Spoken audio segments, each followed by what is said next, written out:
on the newly imposed tariffs to ensure local exporters do not feel the squeeze. Travis Chase reports. Now that United States President Donald Trump has imposed a 10% baseline tariff on all imports to the United States and higher duties on some of the country's biggest trading partners with a 38% tariff on goods from Guyana, General Secretary of the People's Progressive Party Civic and Guyana's sitting Vice President Barra Jagdeo said the decision by Donald Trump did not come as a surprise to the People's Progressive Party Civic. We were anticipating it. We just did not know what form it will take. But we anticipated that this will happen. And yesterday, it came in a particular form. President Trump announced it. So 10% for all countries and then higher reciprocal tariff based on calculation mainly of your trade balances with the U.S. Speaking during his Thursday afternoon press conference, Mr. Jagdeo said the Guyana government will engage the United States administration on the new reciprocal tariffs imposed by that country's president. I want to assure all of our exporters that we'll work with them where, as we learn more of the issue, we will be meeting with them, working with them to ensure that they can continue to access the U.S. markets. President Trump stressed that the new import taxes were designed to reduce trade deficits and bring foreign manufacturing back to the U.S. shores. He also said it would pave the way for tax future cuts. Jagdeo has this advice for local importers and exporters. There is no need to panic about this issue. I saw some people trying to make it political. Oh, Guyana alone is facing these tariffs. And we're friendly with the United States government. Yes, we have a strong partnership with the U.S. government, but this is part of their policy to deal with their rebalancing of their trade. President Trump, in invoking the International Emergency Economic Power Act of 1977, said the tariffs is scheduled to take effect on April 5. Travis Chase, HGP Nightly News. Thank you, Travis. With the United States of America at the behest of President Donald Trump imposing a 35% tariff on goods exported from Guyana, many political and economic analysts have raised grave concerns that this action will be consequential for both exporters and the local economy. Antonio Day has that story. The United States imposed a 38% tariff on goods exported from Guyana on Thursday, including seafood and other items. The Guyana government, in a brief statement, assured Guyanese that it will work with Washington to better understand the situation. In response to the tariff announcement and the response from the government, leader of the Alliance for Change, AFC Nigel Hughes, shared his views on this new development. This is not a time for finger-pointing or political noise. This is a moment for unity, strategy, and leadership. That's why I'm calling for a national consultation, one that brings together all political parties. Economist Elson Lowe, in an invited comment to Nightly News, that the Ali-led regime must immediately evaluate the situation and ask itself, why a hefty 38% tariff on goods? We need to look at what products will be impacted. Engage the U.S. to see whether, to see what adjustments can be made to that tariff they imposed. Lowe stated, and I quote, "We have to look at domesticated measures because these 38% tariffs can have a significant impact on Guyana's economy," unquote. The economist also pointed out to an imbalance in the percentage of tariffs imposed on Guyana. Many people have noted that that tariff is much higher than most other countries. So we need to get a clear idea of what is the reason for that. G.H.K. Lal, former chartered financial analyst at Wall Street, cited serious implications these measures will have on a country like Guyana. We are looking at the price of goods going out of this country. Okay, going out of this country being more expensive, when it reaches America. We are also looking at what could lead to a slowdown of production in this country. Meanwhile, financial analyst Joe Bagwandin stated that Guyana maintains a common external tariff, CET rate ranging from 5% to 20%. A tariff rate of 40% applies only to agricultural products. All duties are value added, he stated. According to Bagwandin, continuing, as a member of CARICOM, this issue will have varying degrees of impact for CARICOM countries, so it would have to be examined from the perspective of CARICOM as a region, as well as individually in terms of measuring the impact, implications, and potential responses, not necessarily in, unquote. I'm Antonio Day reporting for the HGP Nightly News.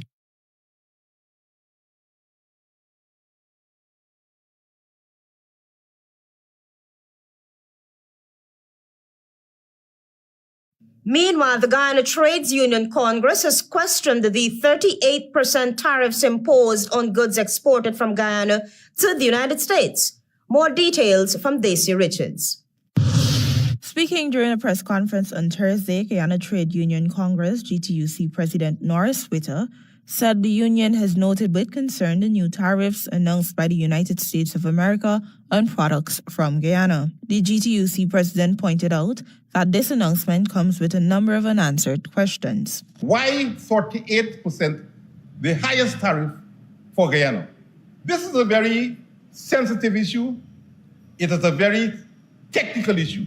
The union president then compared Guyana's tariffs to the entire Caribbean. Tariff imposed by the United States government is the highest, 38% for Guyana, as against 10 and 15% for other countries. According to Mr. Witter, since the announcement, the union has already engaged a number of officials on the way forward. We are currently engaging the technical persons, economists, and so on this matter.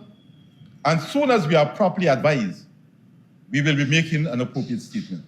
United States President Donald Trump on Wednesday announced sweeping new tariffs on countries ranging from 10 to 51% in an effort to reduce the gap between the value of U.S. goods imported or exported. Trump believes the move could reshape the global economic order.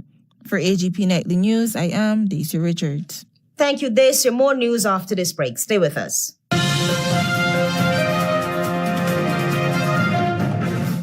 Keeping up with the kids' growth spurts might mean it's time for a bigger fridge. Don't worry, at Quartz, we've got you. Save up to $50,000 on select fridges. Get a free grill or mixer with select stoves and more. Need to upgrade your home? Get smart TVs from as low as $32,999. Plus, shop today and pay later. And make your first payment in 30 days with Quartz Ready Finance. Whatever you need, we've got you. Only at Quartz, bringing value home. Offer ends April 23, 2025. Welcome to SNL Electrical Inc., where lighting and electrical needs are met with expertise and style. From the latest in electrical lamps to durable cables, circuit breakers, panels, we have it all. Illuminate your space with our elegant chandeliers, stunning crystal lights, and versatile pole lights. Looking to upgrade your comfort? Explore top-of-the-line AC units and our diverse selections of stylish styles. Visit us at 170-180 Thomas Street, Kitty, Georgetown. Discover a solution that not only lights up your world but transforms it. Call us on telephone number 226-3018 or 223-1634. SNL Electrical Inc., powering your life with elegance, quality, and care. 70% ethyl alcohol. Mighty Foam Hand Sanitizer eliminates 99.99% of all germs and even moisturizes in the process, leaving your skin clean and hydrated. Mighty Foam Hand Sanitizer. How do you stay clean?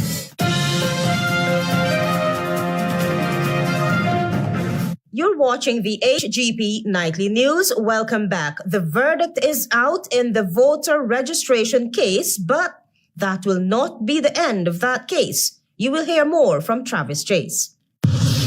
Now that Acting Chief Justice Roxanne George has dismissed the voter house-to-house verification case, which was filed by People's National Congress Reform Chief Scrutineer Carol Smith Joseph, the matter will now engage judges at Guyana's Court of Appeal. Smith Joseph said she has informed her attorney Dexter Todd that the matter must be taken to the Court of Appeal because there will never be fair and credible elections if persons can give GCOM any address without proper verification. Smith-Joseph, among other things, wanted the High Court to declare that the National Registration Act requires not only the verification of the existence of addresses claimed, but also the applicants live at or are connected to those addresses.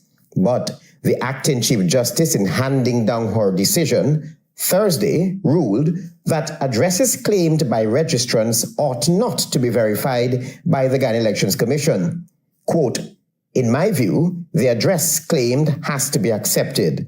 The registration officer cannot say to a person presenting themselves for registration that they do not accept the address they're given for whatever reason, and therefore disqualify the person for a first registration or registration of a change of address. To do so would be to disenfranchise persons, which would be unconstitutional." Unquote. Smith-Joseph, through her attorney Todd, told the High Court that notwithstanding the amendments to the National Registration Act in 2022, there is cause for concern because some addresses provided proved to be empty lots or abandoned buildings. In some cases, no one lived at the addresses provided. Smith-Joseph told the High Court that if such persons are included in the National Register of Registrants, it can lead to a contamination of the official list of electors.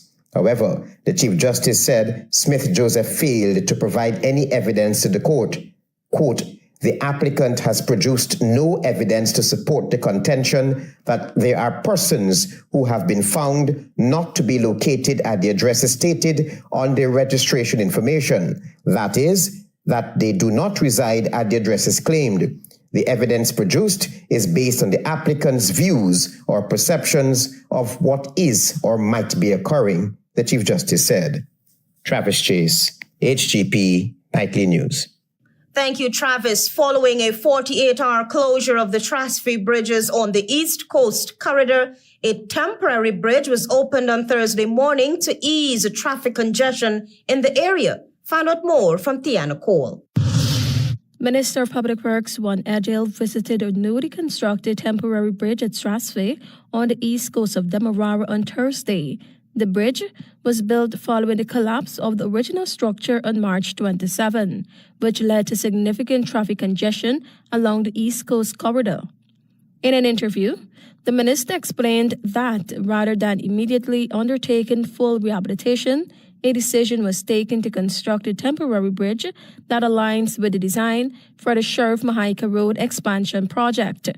We will put in place a temporary structure which was done over the last 48 hours. The men worked into the night, and at exactly 6 a.m. this morning, traffic was flowing here. The minister emphasized that trucks are not allowed on the railway embankment, as 6 aqua panel bridges have already been destroyed due to a heavy vehicle traffic. If people see a truck, just take their picture and post it. We'll get the police to deal with it. On Tuesday, the Ministry of Public Works issued a statement announcing emergency measures following the collapse of the Trasfy Bridge and the resulting traffic congestion. The ministry reported that the bridge suffered a structural failure on Thursday, March 27, 2025, after an overloaded truck traversed an already weakened section. Given the severity of the situation, the project team from the Railway Embankment Road Improvement and Widening Project, in consultation with the Ministry of Public Works and the Guyana Police Force, decided to close the affected bridges to ensure public safety. However, since the closure, the ministry has received numerous complaints from the public about severe traffic congestion and major disruptions to daily commuting along the East Coast Corridor. Acknowledging the impact on residents, businesses, and motorists, the ministry moved swiftly to implement emergency measures and restore access as soon as possible. Tiana Cole reporting for the HGP Nightly News. Thank you, Tiana. Shadow Foreign Affairs Minister Amanzo Walton Desire is once again criticizing the government for its failure to adequately educate and sensitize Guyanese, particularly those in the hinterland regions, about Venezuela's illegal and provocative announcement of elections in Essequibo scheduled for May 25, 2025. Tiana Cole reports. Shadow Foreign Affairs Minister Amanda Walton Desir, in a telephone interview with this newscast on Thursday, reiterated her call for a comprehensive public education campaign on the Ghana-Venezuela border dispute. She emphasized the need for on-the-ground efforts in Essequibo to inform residents about upcoming Venezuelan elections, discourage participation, and encourage them to report any attempts to involve them in the process. So there has to be a collaborative effort. There has to be regional outreaches to all of these villages, utilizing the schools, the toshhouse, all of the government services that are present within the region. There has to be a whole of local government approach. She cautioned that misinformation is a commonly used tool of warfare and warned that residents in riverine communities could be misled about the nature of the elections. Without proper education, people could be deceived into participating. So we have to have interventions that sensitize them on the possibilities and the probabilities, as well as set in place mechanisms for reporting and feedback. Walton Desir noted that during the budget estimates examination, she specifically inquired whether financial resources were allocated for an education and public relations campaign in the regions. The Minister of Foreign Affairs confirmed that funding was set aside. To see that we have not yet had the rollout of an education and a sensitization awareness campaign is very, very troubling. She stressed that given President Nicolas Maduro's increasingly aggressive stance, Guyana must have a sustained public education and sensitization campaign. The sporadic interventions will not do. It has to be sustained, and we have the resources to sustain it. Walton Desir also highlighted the link between governance and national unity, stating that a government's approach to leadership directly impacts the collective strength needed to counter Venezuela's threats. We, as the citizens of this nation, we are the nation's first line of defense. And therefore, it is important that the government pays attention to its citizens. We are thankful for the support of our allies and the international community, but we cannot outsource the defense of our sovereignty. Tiana Cole reporting for the HGP Nightly News. We'll be back after this break. Stay with us. Planning a cleanup? We can help. Sevon's Waste Management skip bins can be provided for home renovation projects, yard cleanup, or construction project. It's simple. Step 1, give us a call. Step 2, we put down the bin. Step 3, load it up with all of your junk. Step 4, we take it away. That's simple. Bins are also available in various sizes, so there is no job that is too big or too small. Call Sevon's Waste Management today at 218-1455. Keeping up with the kids' growth spurts might mean it's time for a bigger fridge. Don't worry, at Quartz, we've got you. Save up to $50,000 on select fridges. Get a free grill or mixer with select stoves and more. Need to upgrade your home? Get smart TVs from as low as $32,999. Plus, shop today and pay later. And make your first payment in 30 days with Quartz Ready Finance. Whatever you need, we've got you. Only at Quartz, bringing value home. Offer ends April 23, 2025. Fruta full of vibes. Sip on Fruta and win groceries for 6 months. Plus, score one of 6 65-inch TVs or over $1 million in cash prizes. Be one of 53 lucky cash and prize winners. Here's how. Buy any Fruta juice, find the code starting with BB, enter online or via WhatsApp. Follow us on Facebook and Instagram at Fruta Fruit Juice. Don't miss out. Drink Fruta and enter today. Real, real nice Fruta. Thanks for staying with us. You're watching the HGP Nightly News. The Guyana Trades Union Congress says while the cause of the Critchlow Labor College fire was partially determined, the union believes something was amiss. Find out more from Daisy Richards. Speaking at the Guyana Trade Union Congress GTUC press conference, General Secretary of the Union Lincoln Lewis pointed out that the investigation into the March 22nd fire that gutted a portion of the Critchlow Labour College remains active, despite the Guyana Fire Service GFS determining it was electrical in origin. GTUC suspects the fire may have been an act of arson, given that no electrical wires were found in the area that the fire started. The GFS, in their official press statement, saying that the fire was caused by the overheating of the outdated electrical panels, Mr. Lewis pointed out that the reason was never relayed to them. It becomes now a common feature of our fire department to say everything is electrical, right? We have checked with the assistance of people who are competent in those areas. The General Secretary added that the area the fire service said the fire began was not completely destroyed. It's indicative that the assessment is not correct. It was pointed out that the GTUC is currently finalizing the documents in order to begin the reconstruction process. The fire, which occurred on Saturday, March 22nd, destroyed the entire auditorium, leaving behind tremendous water damage. For HGP Nightly News, I am Daisy Richards. Thank you, Daisy. Antonio Day will now tell us that the Women, Peace and Security has activated a plan to address gender-based violence and other forms of societal ills, particularly against women, both locally and regionally. Here is more. The Women, Peace and Security WPS agenda is geared at bringing together regional stakeholders and international specialists to address gender-based violence and enhance women's role in peace and security efforts.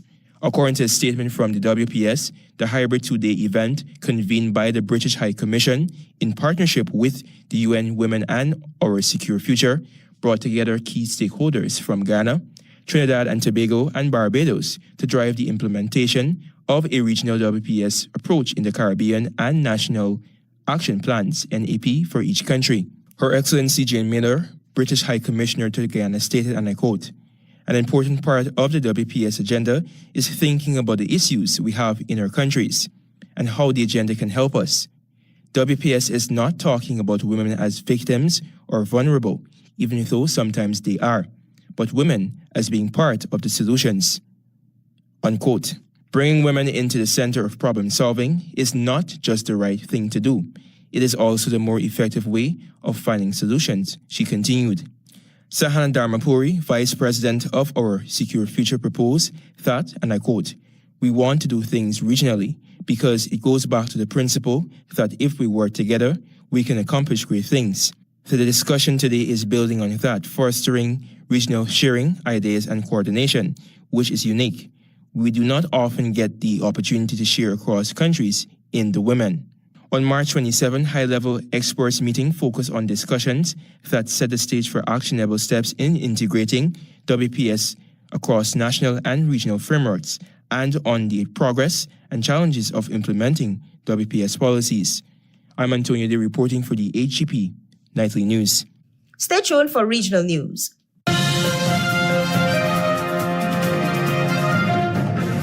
You know, I've been thinking, since I moved over to the west side, this is the perfect location for put up a food stand. Put up food stand here? Yes, Officer Bring. Oh, Granny, you can't put up no food stand here. Why not? Because the gas to energy pipeline. Gas to energy? Why is that? You can bring gas from offshore to region 3, that can turn into electricity and other things. So what about if Granny put it up over there? No, Granny, listen. This whole area here, from here to the West Bank, is considered the right of way. So nobody can build, plant, dig, or burn nothing here. But what if I am? No buts, Granny. Listen, you could get yourself or others hurt. Watch, you see this number here? You call it if you see anybody doing anything out of the way or doing anything they ain't supposed to be doing, like building, digging, or burning stuff on the right of way. All right, grandson, I hear you.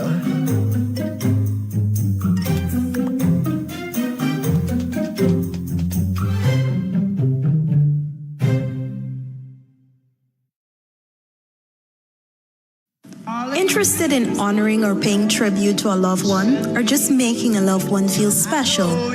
HGPTV offers you all that and more. Air your birthday greetings, death announcements, and wedding anniversaries on HGPTV today. HGPTV offers affordable prices, convenience, and great services. Call us on 220-3660 or email us at sales@hgptv.com.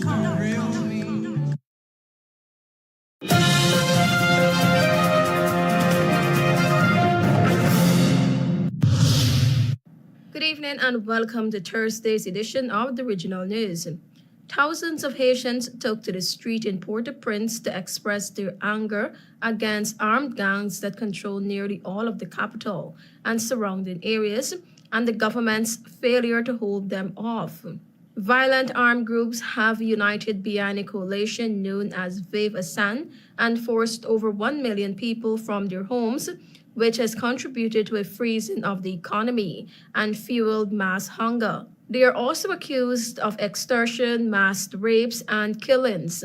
The transitional government, a rotating body of presidential council members appointed nearly a year ago alongside a long undermanned and underfunded UN-backed security mission, have done little to hold off the gang's advances. Residents filled the streets of Port-au-Prince carrying banners while some carried machetes and firearms. The protest began peacefully, but gunfire erupted later in the day, causing a panic that caused crowds to flee. Many critics allege the government's poor performance against the gang's advances is tied to state corruption and even collusion with armed men and their financial backers. The government rejects these accusations, but Haitian authorities have a long history of ingrained corruption, and its judicial system has been paralyzed amid the violence.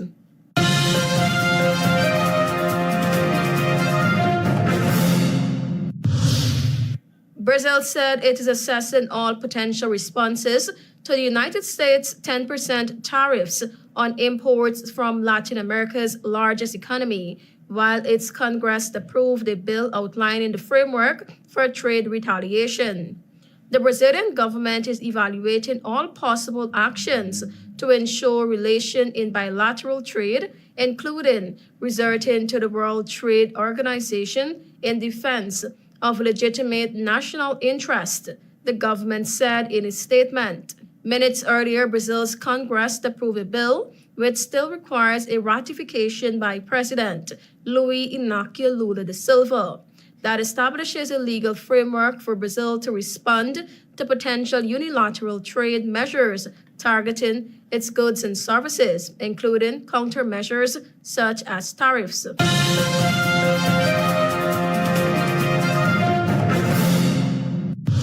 Venezuela's exports of crude oil and fuel fell 11.5% in March as Washington's imposition of secondary tariffs and the cancellation of key licenses to operate in the U.S.-sanctioned energy sector led to delays and cargo suspensions, according to ship tracking data and documents. U.S. President Donald Trump's administration last week announced a 25% tariff to buyers of Venezuelan crude and gas, which will begin this week, and notified foreign partners of state-run oil company PDVSA it would revoke the authorization it had granted to operate and export from the OPEC country. The measures follow the suspension of key license for U.S. Chevron to produce oil in Venezuela and export it to the United States, which last year was the second largest market for Venezuela's crude. The Treasury Department set May 27 as the deadline for the companies to wind down operations and exports. Regular buyers of Venezuelan crude in China and India have suspended some cargoes for late March and April, loading following the announcements. In total, 42 vessels departed Venezuelan waters in March, carrying 804,677 barrels per day of crude and fuel and 341,000 metric tons of oil byproducts and petrochemicals, according to data and internal PDVSA documents. The March average was 7.8% below exports in the same month of 2024 and the lowest since December. Thank you for watching. I am Tiana Cole.